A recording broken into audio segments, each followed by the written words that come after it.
Boneddigion a boneddigesau, a newch chi roi groeso os gwelwch yn dda I Arweinydd Plaid Cymru. Ladies and gentlemen, please welcome the leader of Plaid Cymru, Adam Price.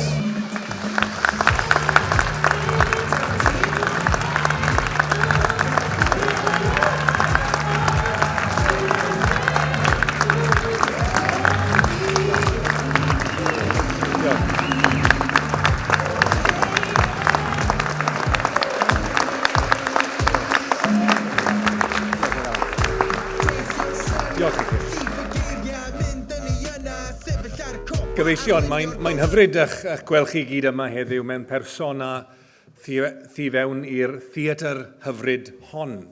It's so good to be here, and to be here at home, among friends, among our Plaid Cymru family. Here in my home county, in the town of the team I've always followed, mewn Ffwrnes and Ref a Plaid.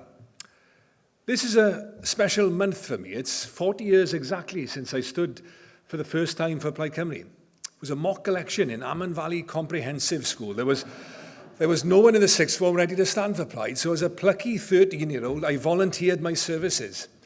I came bottom of the poll, behind the Communist Party candidate. In my defence, the Communists were very strong in Ammanford, but I did feel deflated nevertheless. My history teacher, Eifion George, a man who single-handedly recruited more people to our party than anyone ever before or since, including my brother, Kevin Campbell, Peter Hughes Griffiths, I think, and the late Dyfrig Thomas we said goodbye to recently, came up to me after the results were announced and said those simple words of encouragement with the quiet sense of perspective only a historian can muster. Dal ati, Adam Bach, dawr dydd y bydd mawr. To be a Welsh nationalist growing up in Ammanford in the 1980s was not always easy, I can tell you. Nevertheless, I persisted, as have we all, through good times and through tough times. Ac I ni yma o hyd gyda'n gilydd. These last few years and these last few months haven't come without their challenges for us as a party and for me as your leader. We are challenged to be the change we want to be in society. And it's clear that we have to do better, much better than we have. And I want to say this to you all here and beyond these walls. I will do, and together we will do everything necessary, everything possible to get this right. This is important to me, and it's important for us. The work is already ongoing. And it will go on as part of a continuing commitment to align our culture, our structure, our values, to practice what we preach. Because if we are to become a kinder, fairer, independent nation, a Cymru for all, where no one is left behind, we must shine a beacon as a party for all, where everyone feels safe, welcomed and valued. And that as a party is our solemn and united pledge. When we work together as one united team, we can make incredible progress. Look at us here in Carmarthenshire. I never dreamt growing up we would one day lead the council. The leader's even called Price. No relation, though I hear he's rather good. What better place to forge the sparks of inspiration that can light up our country than this crucible of creativity, a Ffwrnes? And what better place to make some noise than Llanelli? From the roaring crowds of the Stradi to the tin plate capital's crushing din, This has never been a place to be silent. A dyma chi ardal sydd yn symbol o'r ysfa am gyfiawnder ac o gydernid. Fel clywon ni gyda Mari Gynne, Eileen Beasley, Rosa Parks, y Mudiad Iaith, yn gwrthod plygu dan fygythiad y bailiffs.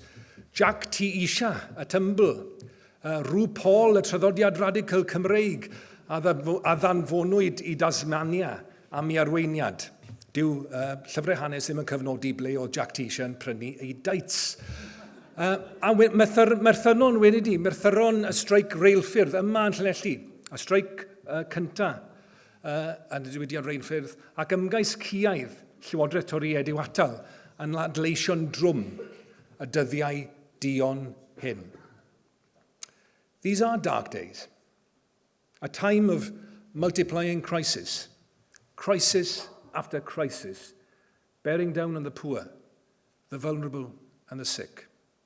Here now, as I speak in this theatre, in this town, families are skipping meals, sitting in unheated homes. Their rents and their mortgage payments are soaring, and their real pay is falling. There is defiance on the picket line. But at food bank or homelessness shelter or surgery, it's impossible to ignore the feeling of powerlessness and desperation, the look of despair and defeat. The children of the poorest go hungry. They shiver in the cold and suffer from all the diseases of poverty. A sentence that could have described the Wales of the 1920s or the 1820s describes the Wales of the 2020s. We are living in the shadow of broken dreams. And what is already bad enough may be about to get worse when next month tens of thousands more are forced into fuel poverty by a government that cares more for the profits of energy giants than the people struggling to pay giant energy bills. That's the reality of Sunak's Britain. The next 2 years could prove to be the most difficult economically in living memory, worse than the financial crisis of 2008, worse than the first 3 years of the Thatcher government, worse even than COVID. The pound has lost a third of its value since 2016. Real wages won't get back to their 2008 level until 2027, according to the government's own official forecaster. That means we will have had 2 decades of stagnating living standards. That's the sharpest fall in the rate of productivity in 3 centuries since the start of the Industrial Revolution.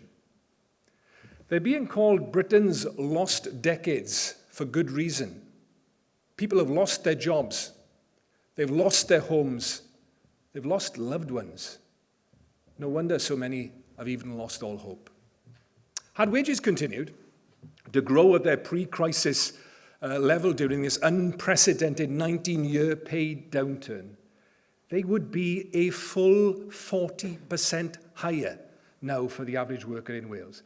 That's about £12,000, £230 a week. Imagine the difference that would make now. That's the price we pay to be part of this failing union. The UK will have the lowest growth of any G20 country this year, apart from Russia, ravaged by sanctions and the death and destruction of the war of aggression. The UK's trade deficit with the EU is at an all-time high, and they tell us that an independent Wales would not succeed. If they want to see what failure looks like, then the British political class need look no further than the mirror. Yes, the 2008 financial crisis, the pandemic, the energy squeeze, the collapse in global supply chains have all been international in their nature, wider symbols of a global system straining at the very limits of its own survival. But each of these crises has hit the UK hardest in lives shortened and livelihoods weakened. Because London is not primarily the capital of a united kingdom, it's capital's capital. The nirvana of neoliberalism, an ugly word for an ugly idea, the financialization of everything and the impoverishment of everyone, barring the filthy rich, as Peter Mandelson once admiringly described them. The United Kingdom now finds itself at the very epicenter of the collapse of casino capitalism. Its walls are coming down and they're coming down heaviest on us. And the choice that we face is stark. Are we content to live in the ruins of someone else's cruel fantasy, or build our own home with our hands? For those of our compatriots that still put their faith in Britain as the greatest engine of redistribution that humanity has ever invented, I offer these few salutary facts. In the latest economic figures, Wales, the country with the highest child poverty, saw the greatest slump in GDP of any UK nation, and the biggest fall in employment. For those that put their faith in the job-creating power of Brexit, tell that to the 700 workers at Two Sisters in Ynys Môn.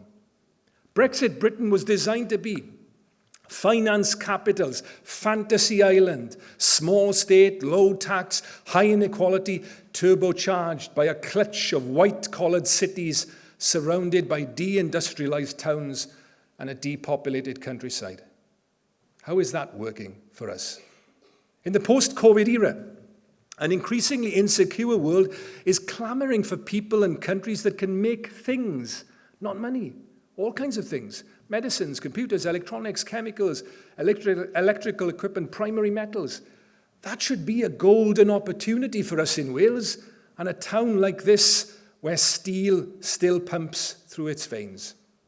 But we live in a state that pulls up the drawbridge, declares a hard Brexit, and thinks that banking and property will somehow still pay the bills. A state that starves its health service of funding and wonders why people are too sick to work. So we now find ourselves in the grip of an economic emergency. So where's the emergency plan? Well, from the Conservatives, it's austerity 2.0. And from Labour, it's austerity light, or at least light on detail. The Conservative spending plans from 2024 are not cuts, they're amputations. Brutal, callous, not cauterized, but calcifying. We expect Tories to be Tories. People hope that Labour would be better. But the closer they get to office, the higher they rise in the opinion polls, the more cautious and conservative they become. We'll not be getting out the big government checkbook again, Keir Starmer says. We won't be able to spend our way out of their mess. It's not as easy as that. Sound money in our public finances, even when it puts a brake on things we might like to do in power. The last time we heard language like that from a Labour politician, it was in 1929 when a Labour chancellor plunged millions into poverty as he clung to economic orthodoxy. Google Philip Snowden and be very afraid. So what kind of economic alternative could we and should we demand? Well, we could start by rejecting a foolish, failed, hard Brexit, by rejoining the single market and the customs union.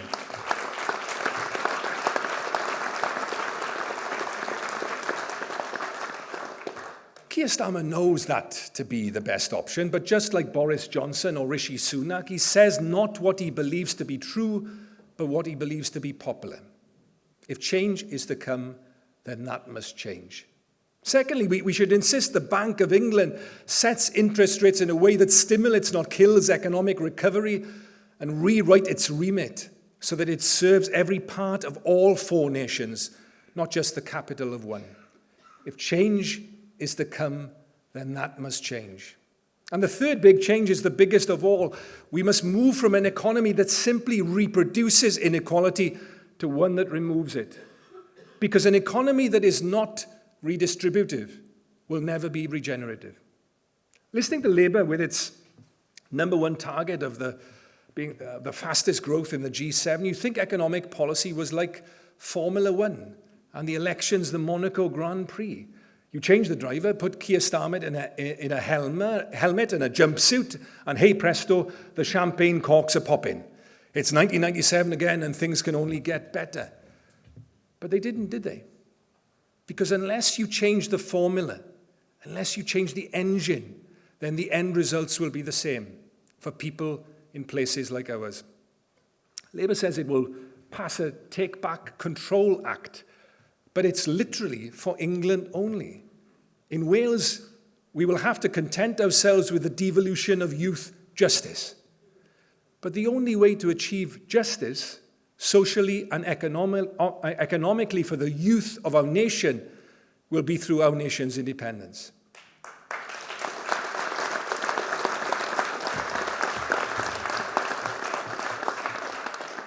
That's how we will create a new economy that is an engine of change, that drives up wages and incomes, not prices and profits, run not in the interests of the super rich, but the actual wealth creators, the workers, the farmers, the small business owners, the doers and makers, not the millionaire class, but the millions of working and middle class people that will make up our nation of equals. Independence will mean we can build up our nation, our infrastructure, our public services, and the lives of our people in a nation transformed by fair, sensible, progressive policies that tax wealth as well as income, that close off the loopholes and leakages exploited by large corporations and their super wealthy owners. That means an independent Wales will be able to make the essentials of life, like transport and housing, accessible and affordable, and for healthcare and childcare, universal and free. And independence will mean we will be able to reform the welfare and tax system so we can create the beginnings of a basic income scheme and create a society where we work to live, not live to work, through the move to a 4-day week. The stark alternative, if power remains concentrated in the hands of others, is that our nation's poverty will persist as it always has. But while we remain trapped in this United Kingdom, here's the message we need to send to the next Westminster government, whoever they may be. Give us the tools so we can begin the work of transforming the Welsh economy, so that making poverty history can become our national mission, even if it may not be yours. That starts with binning the Barnett formula, created by the Labour Party as a temporary measure, so they said, in 1978, and which it unforgivably failed to abolish last time it was in power. They must not wait 13 months, 13 weeks, let alone 13 years, if they get another opportunity. And if Labour is still committed to HS2, then it can commit to the £5 billion of extra investment that Wales is owed. And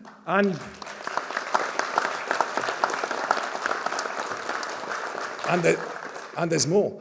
And the hundreds of millions in equivalent European funding that the Tories promised us but failed to deliver. It's only Plaid Cymru MPs and Plaid Cymru votes throughout Wales that will force the next Prime Minister to give Wales the deal that we deserve. And it's not just the redistribution of finance that's key, it's the redistribution of power. Ac mae hynny yn cynnwys reolaeth dros ein hadnoddau ein hunain. Mae gennym gorff genedlaethol o'r enw Cyfoeth Naturiol Cymru. Ond y gwir plaen yw nad oes gennym berchnogaeth o'r potensial anhygoel sydd gan Gymru i yrru chwyldro gwyrdd yr economi gyfoes. Sut yn y byd mae ystad y goron yn elwa o werthu trwyddedau i gynhyrchu trydan o ddiaren arfordir, a sut mae cyngor Sir Powys yn cael ei rybuddio gan Lywodraeth y Deyrnas Gyfunol na all godi tal am glido dŵr dros y ffin. Cwmni gwladoledig ddyle berchen a datblygu ein potensial adnewyddol fel sydd yn wir yn y ran fwyaf o wledydd Ewropeaidd. Ond pa wlad i ni'n sôn amdani? Yni Cymru neu Great British Energy, chwedl llafur? Mae ateb Plaid Cymru yn gadarn ac yn glir. Nid national callboard arall sydd angen ar Gymru, ond pwerdi un pobl ni. Nid adnodd yw exploitio mwyn gwneud yn iawn am ddiffygion isadeiledd gweddill y Deyrnas Gyfunol mo Cymru. Gadewch i ni greu yn rwydwaith yn hunain mewn perchnogaeth leol, yn parchu yn cymunedau, ac nid hwylustra cwmnïau a buddsodwyr allanol. Ac os ydy gwlad lywyrchus, lwyddiannus fel yr iseldiroedd yn medru roi ei gwifrau trydan dan ddeiar, wel hynny ddylai digwydd fan yma hefyd.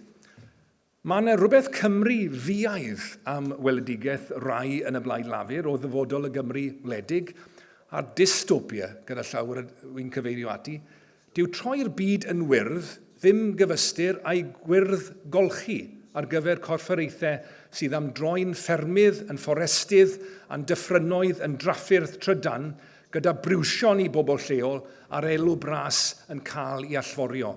A mae canslo buddsoddiad mewn hewlydd gwledig tra'n diddymu gwasanaeth bysys yr un pryd yn golygu mae'r weledigaeth ar gyfer y Gymru wledig sydd yn cael ei chynnig ydy anialwch werdd heb bobl, na ddyfodol, na phwrpas, parc hamdden awyr agored lle bu gynt gymuned yn cynhyrchu bwyd ac yn cynhyrchu hunaniaeth.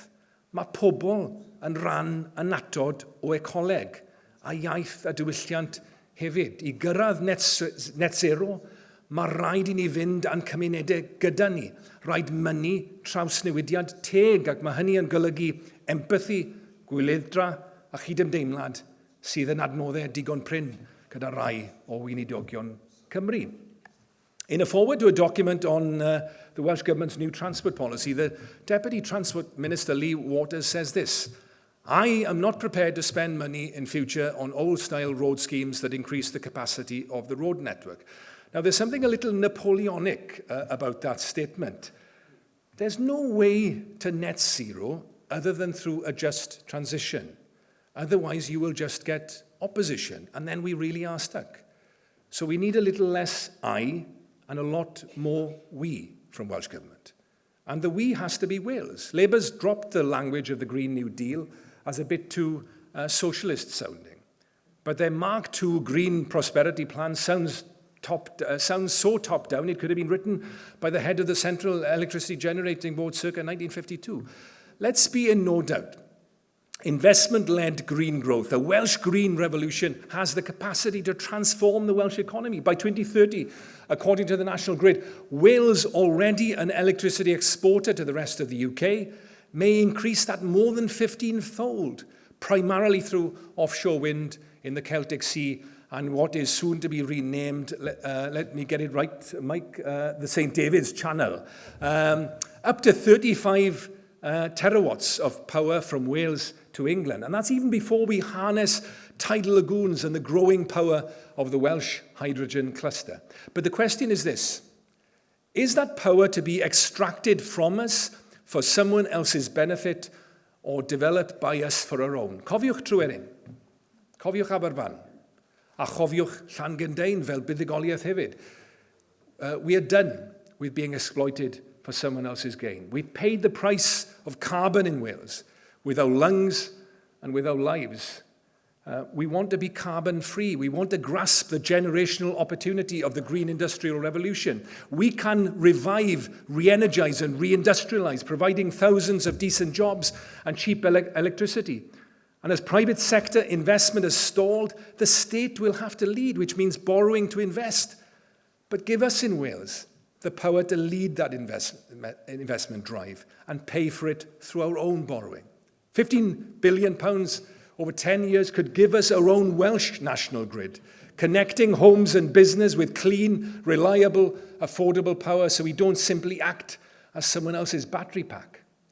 Now, the Welsh economy didn't feature in Keir Starmer's national missions, but at least through the cooperation agreement, we've managed to ensure it features in the missions of the Welsh Government's innovation strategy, with its emphasis on the skills revolution, on the adoption of new ideas and homegrown entrepreneurship. Through our work on the procurement bill, we've managed to ensure that Welsh public sector purchasing, the goods and services that our public bodies buy, is a catalyst for redistribution, driving down outsourcing to cheaper private sector providers and driving up purchasing from Welsh-based suppliers that pay good wages, so that the public pound stays local within the pockets of our communities and our nation. Innovation at the leading edge, fairness at the foundations, education as an engine of opportunity. Wales needs to advance on all these fronts. We can be a high-skilled, high-wage, high-productivity economy if we invest in the potential of a Welsh Green Deal. But we also need to reshape the everyday economy to make work pay for those who work in care, in retail, in construction, not simply as a matter of social justice, but because it's the best way to guarantee sustainable growth. And we need to invest massively in economic opportunity through skills, education and training, with targeted support for people and communities most in need. We need a new model that turns the Welsh economy into an economy for Wales, that works for Wales, that works for every part of Wales, that works for everyone in Wales, and helps us create the kind of society that matters to us. That's the kind of overarching vision, roadmap and practical plan of action that Wales currently lacks. And it should hardly come as a surprise. There are poor-performing economic development agencies in the world and high-performing ones, and the WDA was both at different times. But one thing we can say, every successful country has a development agency. No successful country lacks one. Without it, it's like trying to get to the moon without NASA. And the Welsh Government simply needs to admit and redress that historic mistake. That will be easier, no doubt, under a Plaid rather than a Labour First Minister. And for the avoidance of doubt, this party and this leader have not given up on that goal of leading our country. Not for ourselves, but for the people who need the leadership on the economy that only Plaid can deliver. But leadership is a singular noun, but a plural experience, which is why I need Luke Fletcher to be the economy minister of the next government in Wales. Like me, he knows what it was to be a child in free school meals. He knows what it's like to work on low wages in the hospitality sector. He's researched the Welsh economy. He has the ideas and commitment to reshape it, like an earlier generation of Plaid Cymru visionaries. It was the likes of David Wigley, Ivor ap Gwilym, and others that in 1970 produced the economic plan for Wales, with its central call for the creation of a Welsh development agency that later would become a model for countries throughout the world.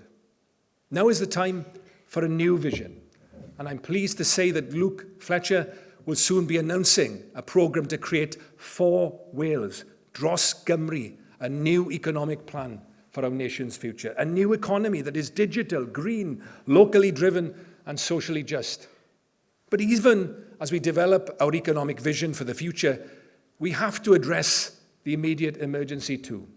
And that's why our work through the cooperation agreement is so vital. And it's one of the proudest things for me that I'm able to share with you today that to date, over 4 million additional free school meals have been provided to children across Wales as part of our commitment.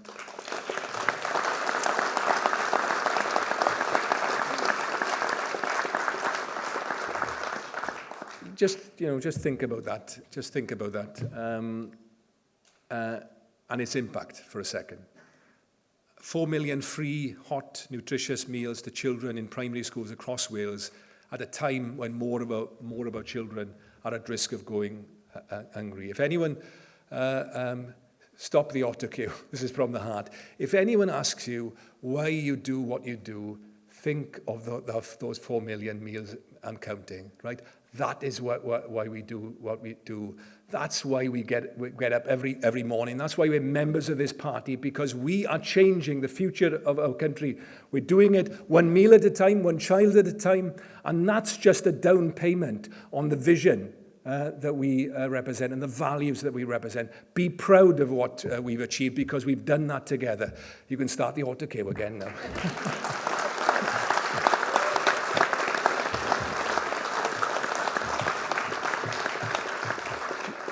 Actually, stop it again. Maybe I should do that more often and just speak from the heart. It wouldn't be possible without the members of Plaid Cymru, the supporters of Plaid Cymru, the people that voted Plaid Cymru, that elected the Plaid Cymru MSs, all of us working together that supported the cooperation agreement. We have done this together, and to each and every one of you, from my heart, I just want to say thank you. Social change doesn't happen because of the heroic leadership of individuals. Now, in Scotland, it has to be said, Nicola Sturgeon will leave an incredible legacy. The incredible reduction in child poverty there, sadly in stark contrast to the situation here in Wales. The expansion of access to university education, the building of confidence of a soon-to-be independent nation, and I could go on at length. But Nicola would be the first to say this. Change happens through the determined cooperation of a community. It takes a movement. Yeah, it takes a movement to move a nation. And that's the spirit, really. It's the spirit which is set out in the strategy that we're discussing tomorrow. That's how we get there. That's how we'll achieve independence through collective effort. Because one person can't do what we need to do. One leader can't magic all this up. Yes, leaders have ideas and should present them.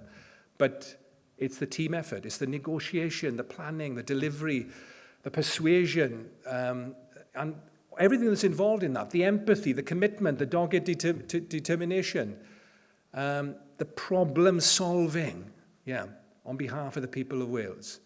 And just think of those free school meals. It's beyond politics as well. It's in terms of the practicalities. They've been delivered on the ground by local authorities, have leaders of local authorities behind them, and they're the teams that in their councils who've worked tirelessly to literally build new kitchens, systems, infrastructures, to deliver this as quickly and as effectively as possible because of what it represented. And all of the partnership and the cooperation with the local food suppliers, because it's not just about providing the free school meals. We want them to be nutritious and local as well. All of that cooperation at this incredible time, it's teamwork. It's working together as a community and at a national level as well.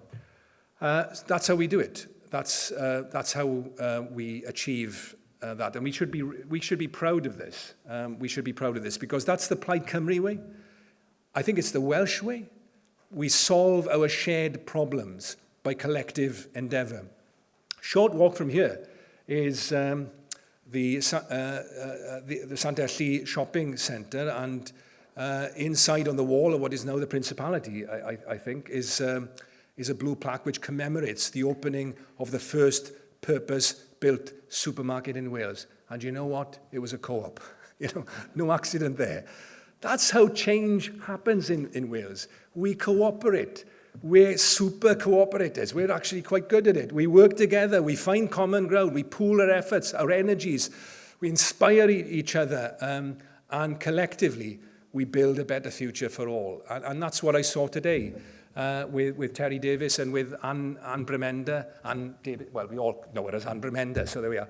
The Plaid in action, the work in one of the most deprived wards in Wales, in Teesha, the fantastic work that's going on, and then the investment in Pentre Arweinydd, building that new economy for Wales, building on our strengths, but making sure as well that we're providing opportunities. We're trying to keep as much of the construction work as locally as possible. Once again, the Welsh way, cooperating together at the local level and national level. And it's through that Welsh way in the cooperation agreement, we've delivered 110 million for investment in free childcare for 2-year-olds for the first time, as part of a stepping stone towards the universal free childcare for all that we want to see. And we've seen the radical steps that we've taken throughout Wales to address unaffordable housing, and particularly in those areas that are affected by second homes. And as people struggle to pay their bills through no fault of their own during this awful cost of living crisis, we are driving ahead with reform of the council tax system to make it fairer and more progressive, putting an end to the burden that it currently represents by moving to a fairer system. And we've secured new money through our budget negotiations as well. I'm able to share with you for measures to help people stay in their homes and avoid repossession and homelessness, just as Plaid did in 2008 with Wanwyn and Jocelyn's mortgage rescue scheme. And in the last economic crisis, we're doing it again now to try and help keep as many families in their homes if they fall into financial difficulty. That's our politics, that's our values in action. A nid gwarchod yn pobl yn unig, wrth gwrs, i ni'n neud trwy'r cytundeb cydweithio, ond adeiladu'r genedl. 50 mlynedd yn ôl, Fe ddywedodd y cawr o gefnithin, Arwyn James, mewn cyfweliad teledu, ni fyddwn ni yn Gymru go iawn nes bod ysgolion Cymru yn dysgu hanes Cymru. Wel, diolch i Plaid Cymru, mae'r freuddwyd nawr yn wir. Mae hanes Cymru yn elfen orfodol o gricwm newydd Cymru. Bydde Carwyn a Mr George Gynt yn falch. Yn fwy balch byth o glywed pobl ifanc rhwng 16 a 25 oed nawr yn gallu cael mynediad i wersi Cymraeg am ddim oherwydd y Blaid. Ac ar sail yn trafodaethau gyda Llywodraeth Cymru, rwy'n ffyddiog, am hwn yn fawr, rwy'n ffyddiog y byddwn ni yn cyflawni ein hampgan ni fel Plaid a fel mudiad ehangach o sicrhau bod pob plentyn yng Nghymru yn dod yn siaradwr Cymraeg hyderus drwy'r system addysg o leiaf erbyn canol y ganrif. Gan ehangu ac ymestyn addysg Gymraeg yn sylweddol ym mhob ysgol, ym mhob ran o Gymru. Meddyliwch am hwnna. Meddyliwch am beth i ni wedi cyflawni fyna. Hanes Cymru ac addysg Gymraeg i bawb. Ac meddyliwch am yr effaith bydd hynny yn cael ar ysbryd ni fel cenedl. Ac yn gallu ni i sicrhau bod yn plant yn deall ei hanes, yn deall ei diwylliant, a hefyd yn gallu yna i adael yr ysgol yn ddwyieithog. Dychmygwch y gwaniaeth gwneith hyn i'n hunan hyder a'n hunan gred a'r goblygiadau hynny i'r dyfodol fel gwlad. Mae yna waith pwysig sydd angen gwneud nawr wrth gwrs, ac mae'n dda gen i fedru dweud bod y Blaid wedi medru sicrhau miliwn o bunnoedd ychwanegol i greu raglen o waith yn ymateb i'r her i ni'n wynebu yma yn Sir Gyfyrddin ac ar draws cymoedd y gorllewin yn wyneb ffigurau iaith y cyfrifiad diwetha. Fel rhan o hynny, beth am droi hen gatre y Beasleys yn ganolfan iaith fel cofeb byw.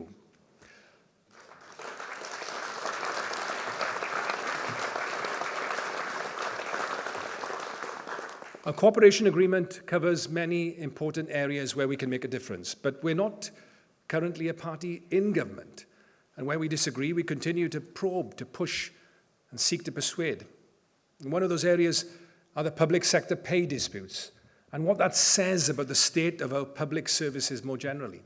A workforce in health and education that is undervalued and underworked and overworked and is desperate, really, because of the situation that represents for them, but also actually for patients and the pupils that are also having to pay the price of the underinvestment over a course of over a decade and more. Labour and Conservative are actually closer than they admit on the funding for our public services. They just exhibit different levels of dishonesty. The Tories pretend it will be possible to cut taxes in future while maintaining the quality of public services to keep their supporters happy. Labour says it can improve public services without spending or taxing more because it wants to win over those same Tory voters. Neither party is prepared to tell the difficult truth that if we want Scandinavian quality of public services, we cannot expect to pay North American levels of tax. Difficult as it is at this time, now is the time to be honest with people. The combination of the pandemic, the cost of living crisis, plus wave after wave of austerity mean the entire health and care system is now buckling under the strain and about to collapse. That's the deep truth at the heart of the current pay dispute, which isn't just about pay or even mostly about pay. It's about a healthcare system which is brittle and a workforce in health and care that is exhausted and at breaking point. 12 years of austerity have meant declining real wages for workers and rising illness for patients. In this year, the 75th anniversary of the birth of the NHS, we are witnessing the digging of its grave. Sickness rates in the Welsh NHS workforce are rising. The proportion leaving the Welsh NHS are rising. Unfilled vacancies are probably at an all-time high, except we cannot be sure, as the government admits it doesn't even have accurate records, which itself is a cause for concern. UCAS figures this year showed a collapse in applications for nursing degrees. These overlapping crises of sickness, retention and recruitment mean the use of agency staff in the NHS, temporary workers on short-term contracts, has skyrocketed from just 40 million 10 years ago to over 320 million pounds today.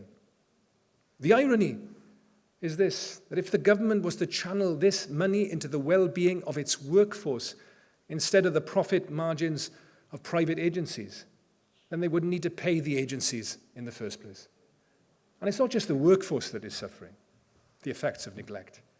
It can be seen in the very fabric of the buildings of the NHS. The backlog of maintenance has grown from 380 million to over £1 billion in the Welsh NHS in the last decade.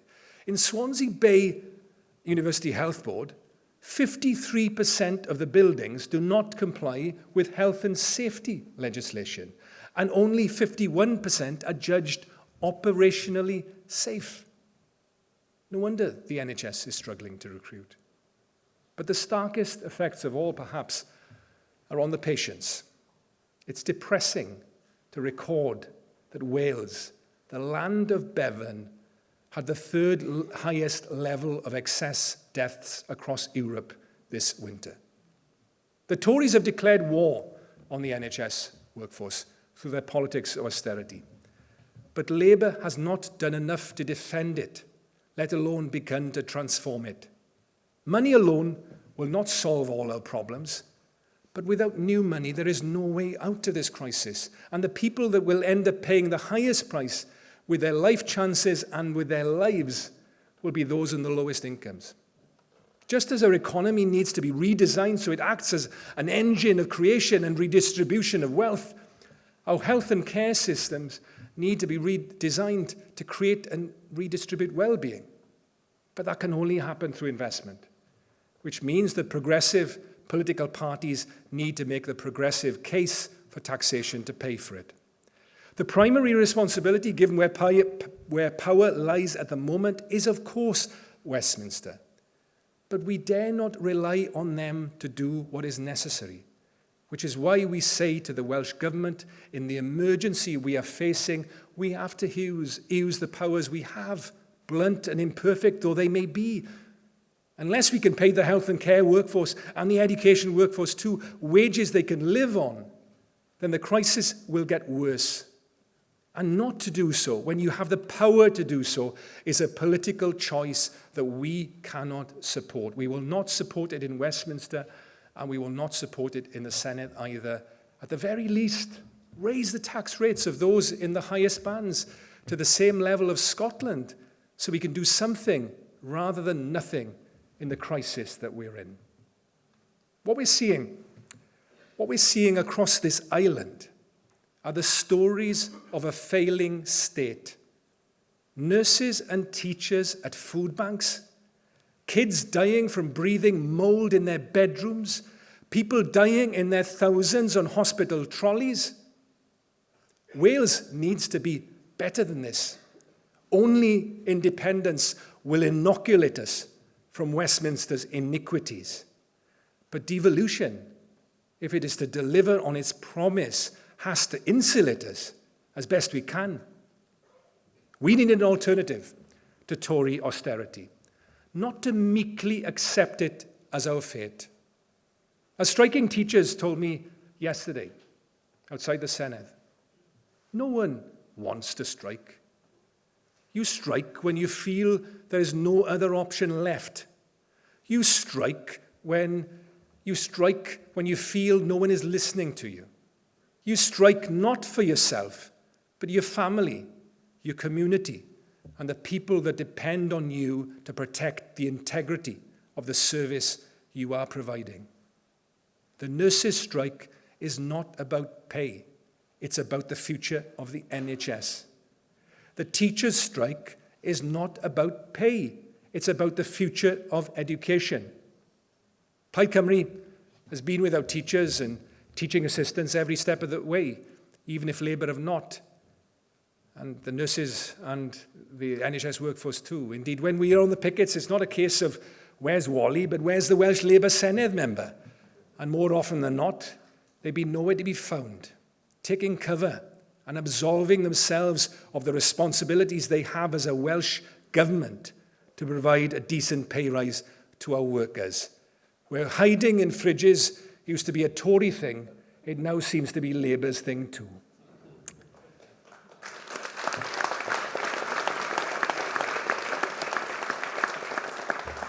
Labour or Tory, same old story. Was it not ever thus? Let me quote to you one of the great heroes of this county, the former coach of Llanelli and a former Plaid Cymru parliamentary candidate for this seat, Arweinydd James, in a film he made for the BBC in 1968. Day by day, the people of Wales are realising the futility of a government in which they had put so much faith. No real attempt has been made by successive London governments to plan the Wales of today. Our young people are leaving the countryside, but depopulation is not confined to the rural areas. It's becoming more apparent in the industrial valleys as well. The black pyramids are part of the scenery, a symbol of economic wealth. It's sobering to think how much mineral wealth has left these valleys, and today there is so little to show for it. The black gold was never ours to own, but that needn't be true of the Green Revolution. Arweinydd ended on a more hopeful note. I feel the ultimate decision is in the hands of the Welsh people, in our hands. If we will it, it is ours. Nothing can stand in the way of the power of the nation. Take hope from those words. And with that hope, let us take power as a nation, for the nation, and from our nation to the world, to own our own wealth, our destiny, our future. Now is our time. For after the darkest winter always comes the green fuse of spring. Diolch yn fawr iawn.